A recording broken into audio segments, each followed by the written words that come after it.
अज्ञानतिमिरान्धस्य ज्ञानाञ्जनशलाकया चक्षुरुन्मिलितं येन तस्मै श्रीगुरवे नमः।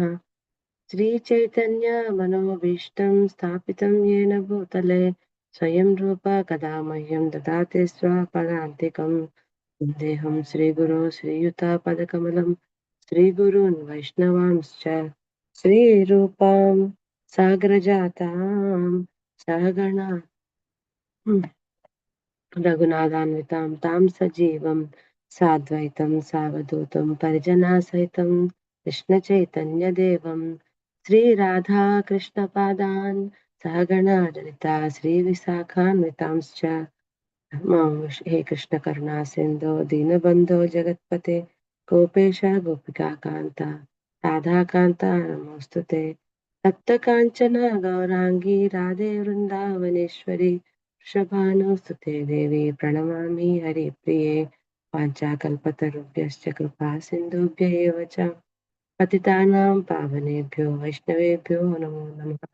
जय श्री कृष्ण चैतन्य प्रभु नित्यानंद श्री अद्वैत गदाधर श्रीवासादि गौर भक्तवृंद। हरे कृष्णा कृष्णा कृष्णा हरे हरे, हरे राम राम राम हरे हरे। हरे कृष्णा कृष्णा कृष्णा हरे हरे, हरे राम राम राम हरे हरे। हरे कृष्णा कृष्णा कृष्णा हरे हरे, हरे Ram Ram Ram Hare Hare. Thank you very much for joining today. First of all, I am very happy Naraka Chaturdasi today, and we're happy Deepavali for tomorrow. So let me share my screen.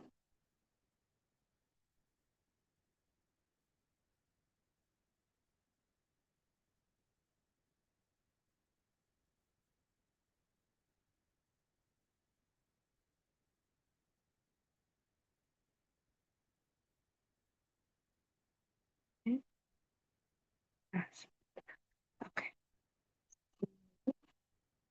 Today we are reading from third canto, chapter 21, text 22.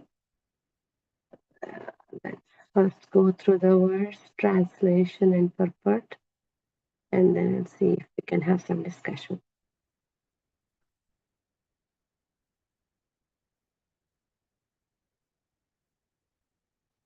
Okay.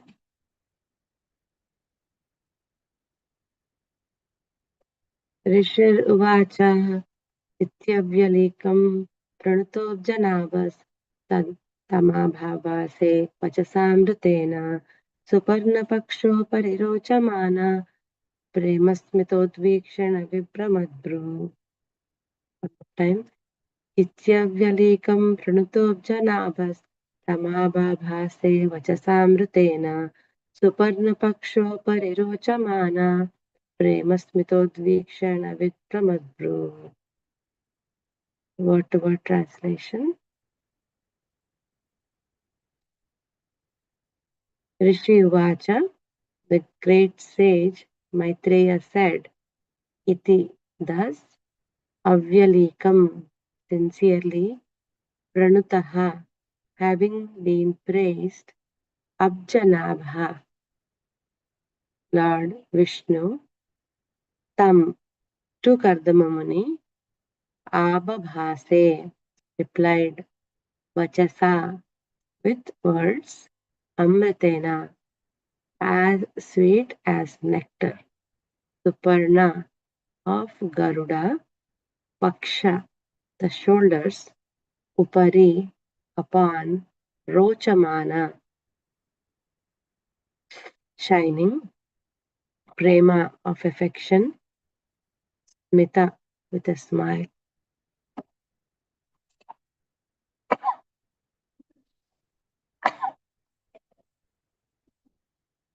Smita, with a smile, udvikshana, looking, vibhramat, gracefully moving, bhru, eyebrows. Translation. Maitreya resumed, sincerely extolled in these words. Lord Vishnu, shining very beautifully on the shoulders of Garuda, replied with words as sweet as nectar. His eyebrows moved gracefully as he looked at the sage with a smile full of affection.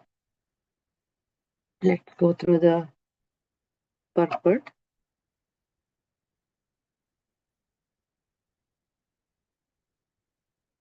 Purport by Srila Prabhupada. Srila Prabhupada ki jai. The word Vachasamritena is significant. Whenever the Lord speaks, he speaks from the transcendental world. He does not speak from the material world.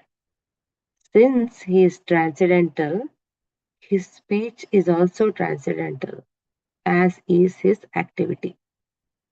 Everything in relation to him is transcendental.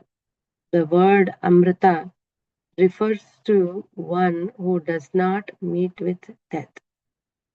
The words and activities of the Lord are deathless.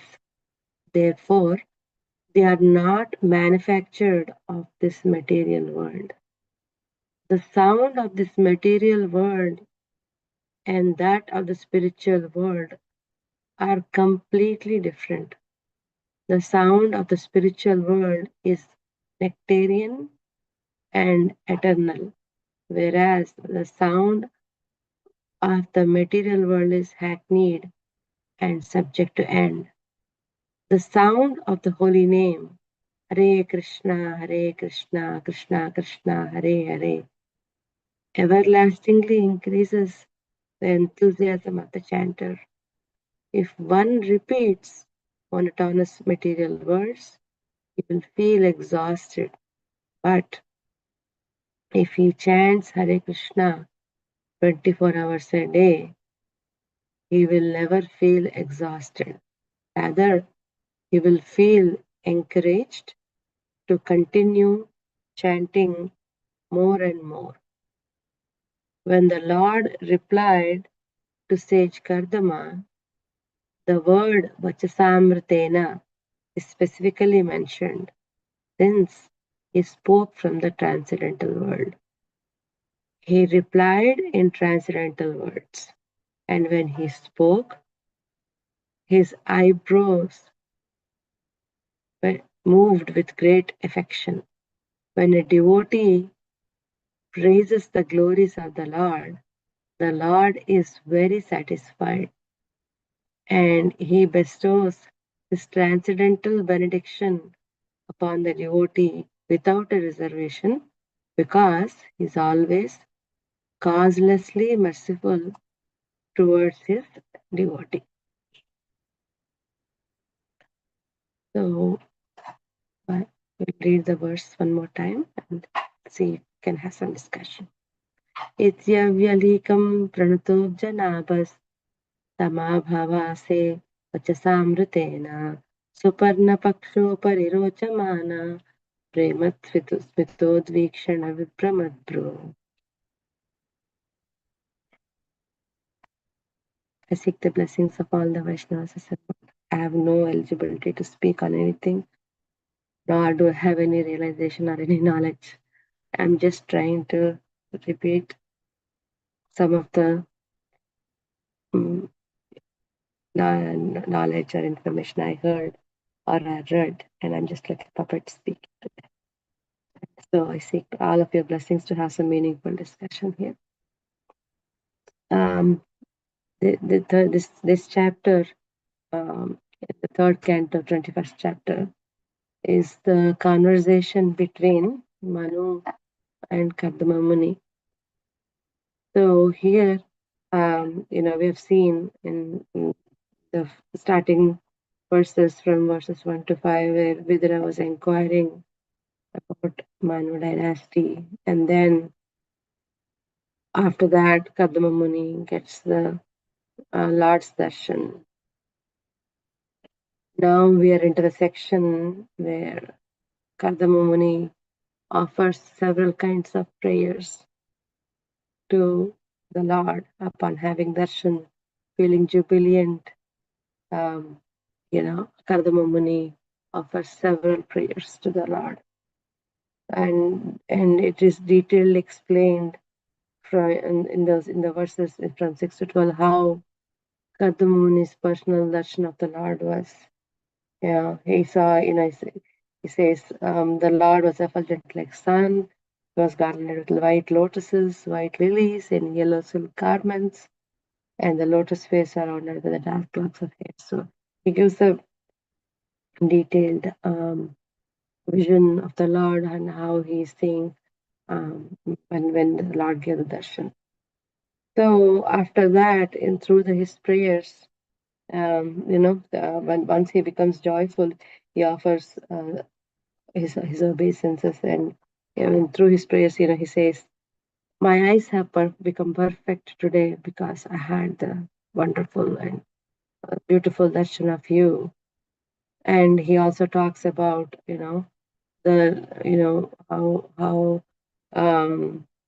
even though we have had the darshan of the Lord, some we go with the less intelligent desires when we should be asking about the and the ultimate, not the material desires, but the transcendental desire to be in the service of the Lord. So, and he also says, I am bound by the instructions of Lord Brahma.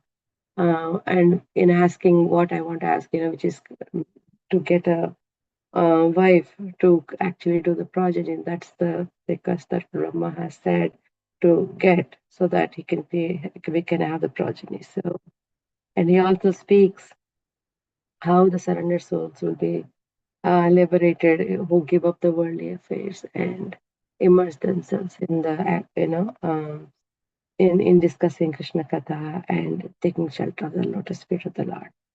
And then he also talks about how time does not affect the devotees as they continuously engage themselves in the service of the shelter of the Lord.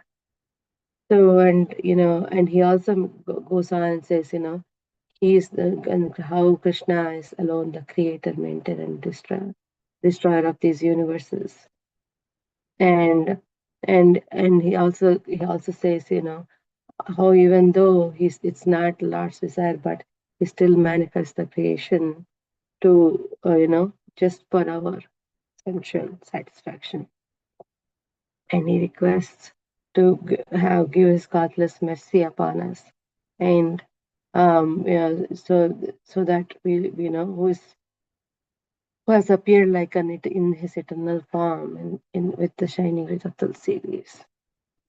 So he pays and he says, I pay my obeisance unto your lotus feet, and request the Lord to give the detachment to all these material desires to finally realize the Supreme Lord and get engaged in His service. So after hearing these several prayers, wonderful prayers from Kardama Muni, in this verse, the Lord becomes really pleased and looks at the sage with a smile full of affection. And he's in the next, and from starting from next verse, he begins to speak to Kardama Muni using the words as sweet as nectar. So Kardama Muni, in one sense, here, even though he was so jubilant about having the darshan of the Lord, he's a bit embarrassed to ask what he is asking. He says that a only foolish person will ask something from the Lord that is available in this world. Like any species of life. So it is what is better. It is better to ask to get out of this material, but yet he says, I have material desire. So what to do? We are all in this material, so it is inevitable to have these material desires. Since we are not in the highest position, but not it is the best thing. But we all have those desires, and with the ultimate motive of getting shelter of Krishna, we do ask some material desires for that. we think that that will eventually lead us to becoming void of any materialness and get into Krishna's lotus shelter. So we have two examples, like how Dhruva Maharaj actually went with the material desire to get the greatest kingdom, but so after having darshan of the Lord, how he felt how short his desire is, and ultimately asked for the shelter of the Lord. Like Kardama Muni, even though he's saying he's embarrassed about what he's asking, but bound by the instructions of Brahma, he is asking to get a wife, able wife to continue the progeny. So when after hearing such such nice prayers from Kardama Muni, he explains how the how the material world desires are with a short-term purpose, and to satisfy the desires of the living entity. But a long-term purpose of the is to even though we ask for the material desires, but how if we use the Vedic system within the realm of the Vedic system, if we live and if we do our materialistic activities, we can finally ultimately achieve the goal of complete surrender to the Lord. So I mean, there is no exception to anybody who is living in this material world not to have any desires which are short term and which are for selfish reasons, or some for which are not completely Krishna, which are not completely in surrendering to Krishna. But in order to get there, we're all like like how Krishna Prabhupada says, we're all in the shower, so we are wet, and at the same time we are not. So similarly, to get there completely clean, so we do look for some desires to be satisfied and get those from the Lord in order to. But one day there is a hope. One day there is a hope that we will get there. So here in the purport, there is a word which is very significant that is mentioned, which is vachasamritena. So this is referred when the Lord starts speaking. So vachasamritena means whatever the Lord, whatever the Lord speaks, He speaks from the transcendental world. He does not speak from the material world, and His speech, His activity, everything related to Him is transcendental. So whatever He's speaking or going to speak to Kardamuni, in that context, this word vachasamritena is referred. So, say the best transcendental words that we try to use every day is the Hare Krishna Mahamantra. So, in the purport, Prabhupada explains, if we speak a material subject, so, any topic, maybe politics today, since elections are going on. So we can talk up to a certain point, but after a certain point, it becomes rhetoric. Or if you don't feel like it's like a repetition of things. You hear the same thing over and over and over again. So it becomes boring, or it becomes uh, not interesting anymore. We can only speak up to a certain extent. But whereas if it is discussing Krishna Katha, or chanting Hare Krishna Mahamantra, or or glorifying the Lord, these don't become boring, and these are not situational or subjective. Rather, they become more and more interesting, like how we are reading Bhagavatam every day. So it doesn't become boring, because we every day, even there are so many devotees who can vouch. Even if they read the same verse every day, we find a new thing in that, or we hear a new point, or a new context, something new. So that means it's because it is transcendental, it is not material. Whereas, we could talk about something. I bought something today, but how much I can speak about it for probably for a few days. I'm so excited, but later, I it's not interesting anymore. So, Prabhupada mentions the sound of the holy name. Hare Krishna, Hare Krishna, Hare Krishna, Krishna Krishna, Hare Hare, Hare Ram, Ram Ram, Hare Hare. Everlastingly increases the enthusiasm of the chanter. The more we repeat, the more enthusiastic we become. But personally, I'm not there yet. I don't know how it feels yet, because I finished my 16. I finished my chanting, and then probably, after that, if somebody asks me to chant, I'll be probably tired or something like that. But the point of Prabhupada mentioning here is to get there, because one day we might be feeling tired, but the next day, let's say we read Bhagavatam today, and then we see the importance of Hare Krishna, chanting Hare Krishna Mahamantra. That kind of gives a motivation, at least for that day, if we remember, because we are with our short memories. So because it is a transcendental sound, and also we are endeavoring to get that enthusiasm, the Lord gives us the energy and realize, to the degree that we are endeavoring, to the degree the Lord gives us His mercy and encouragement to chant more. So, and also when we do Krishna Katha, when we praise the Lord, the glories of the Lord, like how Kardama Muni praise the glories of the Lord, as mentioned in the last section, the Lord becomes very satisfied. And when the Lord becomes satisfied, he he bestows his transcendental benediction upon the devotee without reservation, like how he bestowed his devotees Pandavas, like how he gave his blessing to Dhruva Maharaj.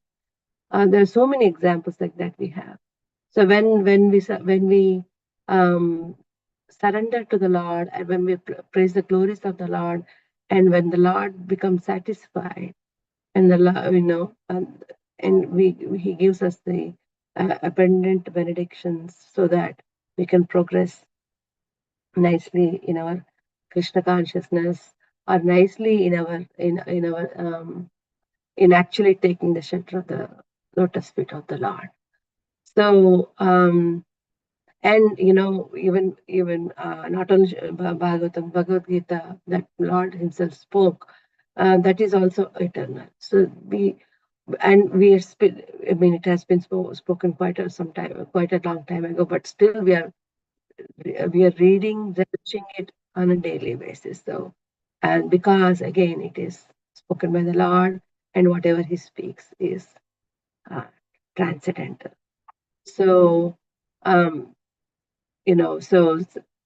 the Lord who is sitting on the Garuda, being very satisfied, and with the beautiful grace, gracefully looking with eyebrows moving gracefully, and looking at the Kardama Muni, smiled with full of affection, and started speaking to Kardama Muni. So those are some of the points that I wanted to talk. If there is any discussion or any comments, please go ahead.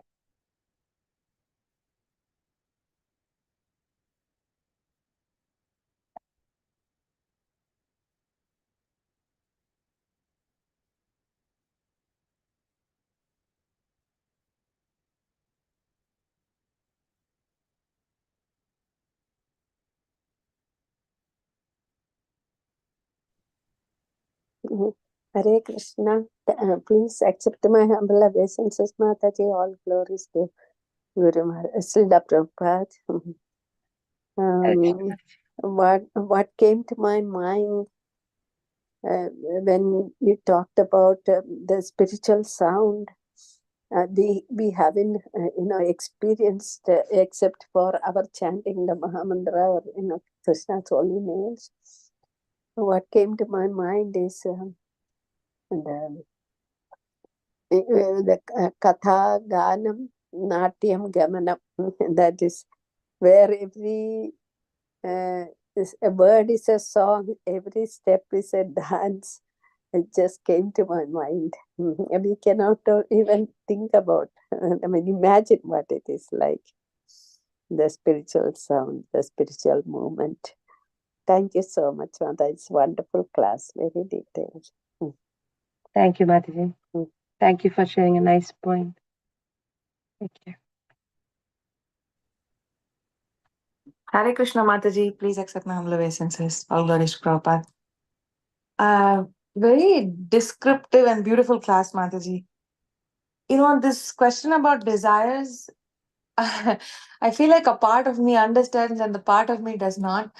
And that is that, there is constant stream of desires that are not aligned to Krishna consciousness that come in. And, sometimes the intelligence is able to say, that's not good, don't go over there, that side. Sometimes some desires get parked inside and they come out at a different time. And I was thinking that, like for example, in this case, he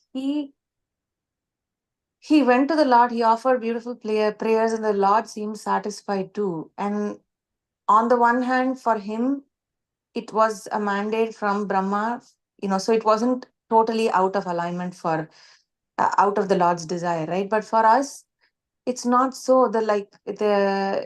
And yet there is this material body with its desires. So one could say continue to do bhakti, but then sometimes what if those desires take us away from the Lord? I don't know if you have any thoughts, but that's the thought that came to my mind when I was listening to you. Yeah. From I had this similar question, but when I was going to so what I came across is, see, the Lord already knows that whoever is in the material world will have desires, and there is nobody who's an exception for that. So the Vedic system is provided so that the desires whatsoever that we, even though they're material desires, they have some boundaries. So that's why that Vedic system is provided, so that our desires. Yeah, okay, you want to enjoy. Go,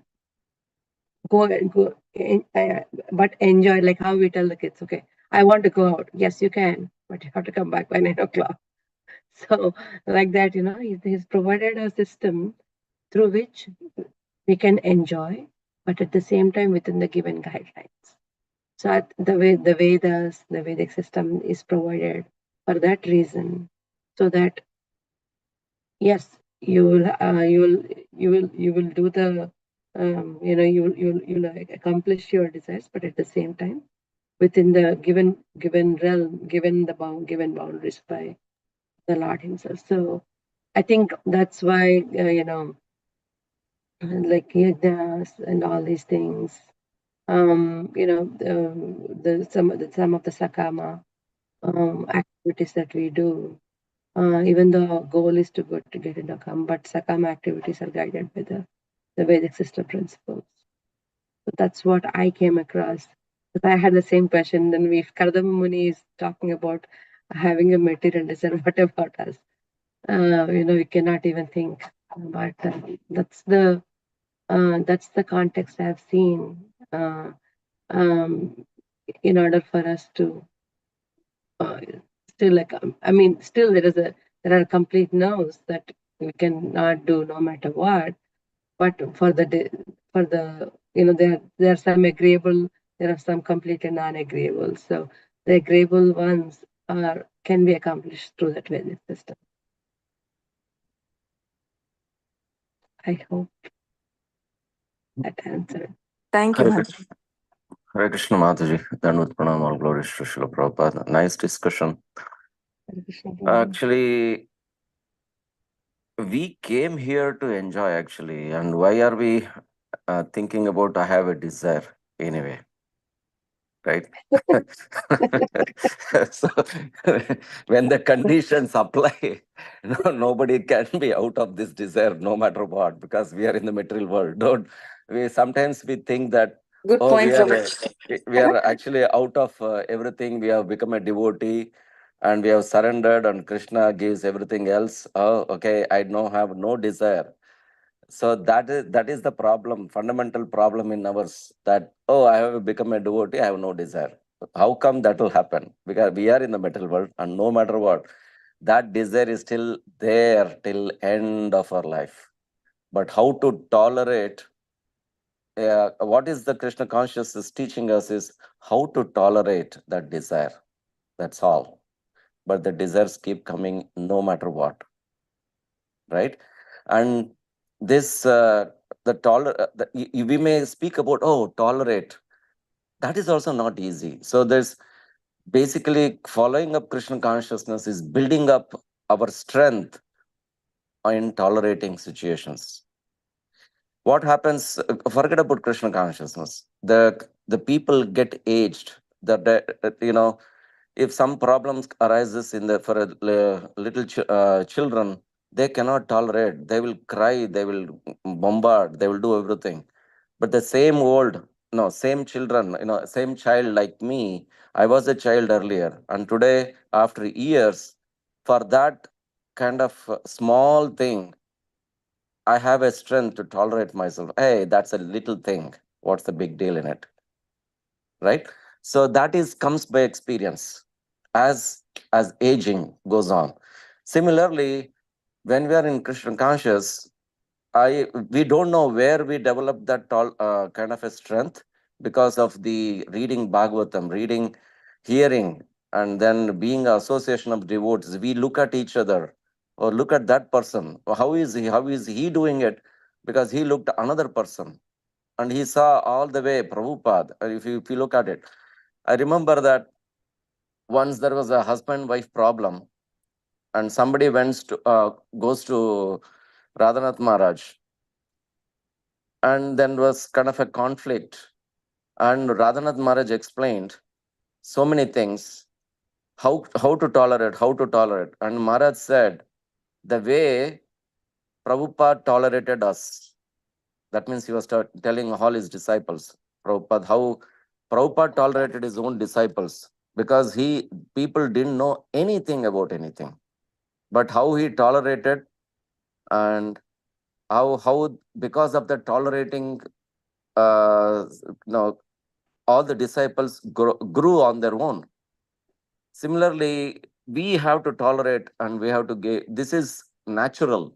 So we have to tolerate.